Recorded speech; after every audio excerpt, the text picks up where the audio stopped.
اور لو کان بعدی نبی لکان عمر، سارے مرید ایک شخص مراد۔ جب خنجر لگ گیا اور موت کی آہٹ محسوس کی تو عبداللہ بن عمر نے گود میں سر رکھا ہوا تھا، کہنے لگے عبداللہ میرا سر زمین پر ڈال دے۔ انہوں نے پنڈلی پہ رکھ لیا۔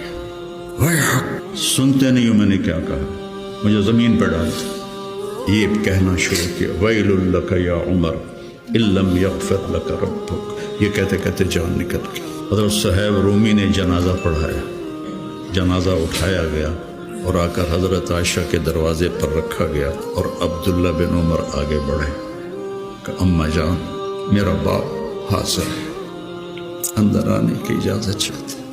تو جب آپ کی تدفین ہو رہی، علی رضی اللہ عنہ رو رہے تھے، کہہ رہے تھے عمر مجھے پتا تھا تیرے سوا یہاں اور کوئی نہیں آ سکتا۔